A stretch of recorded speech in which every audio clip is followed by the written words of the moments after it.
Residence schools తో మంచి చదువుతో పాటు all round development. Right age లో రైట్ ఫౌండేషన్ తో రెసిడెన్స్ స్కూల్స్ ఇప్పుడు హైదరాబాద్ అంతటా. తెలంగాణ జల హక్కులపై రేవంత్ సర్కారు రాష్ట్రానికి తీరని అన్యాయం చేస్తుంది. కాంగ్రెస్ ప్రభుత్వం సుప్రీంకోర్టులో పోరాటం మొదలుపెట్టి అస్త్ర సన్యాసం చేసింది. పసలేని వాదన వల్ల సర్వోన్నత న్యాయస్థానంలో తెలంగాణ అభాసుపాలైంది.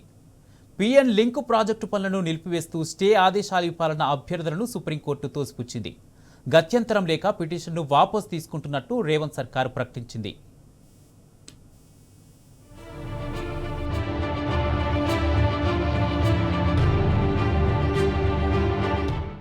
గోదావరి నదీ జలాల్లో ఏపీ చేస్తున్న దోపిడీని అడ్డుకునేందుకు రేవంత్ సర్కార్ చేపట్టిన న్యాయ పోరాటం ఆదిలోనే అబాసుపాలైంది. కాంగ్రెస్ ప్రభుత్వం సర్వోన్నత న్యాయస్థానంలో మొదలుపెట్టిన పోరాటంలో అస్త్ర సన్యాసం చేసింది. ఏపీ సీఎం చంద్రబాబు కనుసన్నల్లో మొదలుపెట్టినట్టుగానే తెలంగాణ ప్రభుత్వ అధినేత తీరు ఉందనే విమర్శలకు బలం చేకూరుస్తూ కేసును వెనకకు తీసుకుంది. ఒక దశలో సుప్రీంకోర్టు ప్రధాన న్యాయమూర్తి సూర్యకాంత్, జస్టిస్ జయమాల్యా బాగ్జీతో కూడిన ద్విసభ్య ధర్మాసనం తెలంగాణ ప్రభుత్వ పిటిషన్ను కొట్టివేసేందుకు ఉత్తర్వులు జారీ చేయబోగా ప్రభుత్వ న్యాయవాది వినతితో పరిష్కారమైనట్లుగా ఉత్తర్వులిచ్చింది.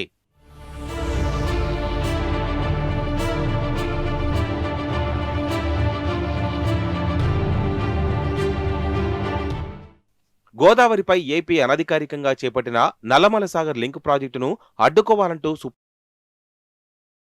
కాంగ్రెస్ ప్రభుత్వం వెనుకకు తీసుకుంటున్నట్లు సోమవారం ప్రకటించింది.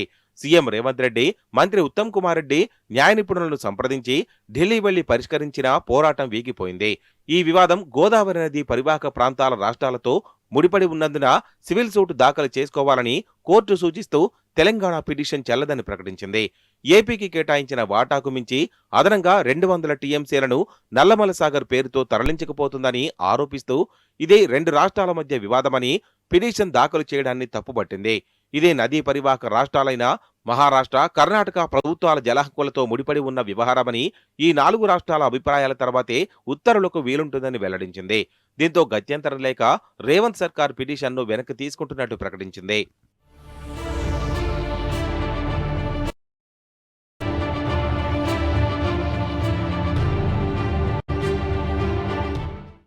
ఏపీ జలదోపిడిని అడ్డుకునేలా మధ్యంతర స్టే ఉత్తర్వులు సాధించి తెలంగాణ ప్రజల జలహక్కులను కాపాడినట్లు చెప్పుకునేందుకు రేవంత్ సర్కార్ చేసిన ప్రయత్నాలు బెడిసికొట్టాయి. పిఎన్ లింక్ ప్రాజెక్టు పనులను నిలిపివేస్తూ స్టే ఆదేశాలు జారీ చేయాలన్న అభ్యర్థనను సుప్రీంకోర్టు గత విచారణలోనే తోసిపుచ్చింది.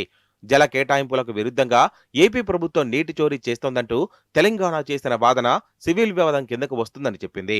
దీనిపై సుప్రీంకోర్టును ఎలా ఆశ్రయిస్తారని నిలదీసింది. సివిల్ సూట్ దాఖలు చేయకుండా పిటిషన్ వేసి ఉత్తర్వులను జారీ చేయాలని ఏ లా ప్రకారం కోరుతున్నారని నిలదీసింది. సివిల్ సూట్లో జోక్యం చేసుకునే అధికారం సుప్రీంకోర్టుకు ఎక్కడ ఉందో చెప్పాలని నిలదీసింది. మరోపక్క వివాదంపై కేంద్ర జలశక్తి శాఖ కమిటీని ఏర్పాటు చేసిందని చెప్తున్నప్పుడు ఆ కమిటీ ఏం తేల్చుతుందో చూడకుండా స్టే కోరడం ఏమిటని ఆక్షేపించింది. స్టే జారీకి ఆస్కారం లేదని తేల్చి చెప్పింది.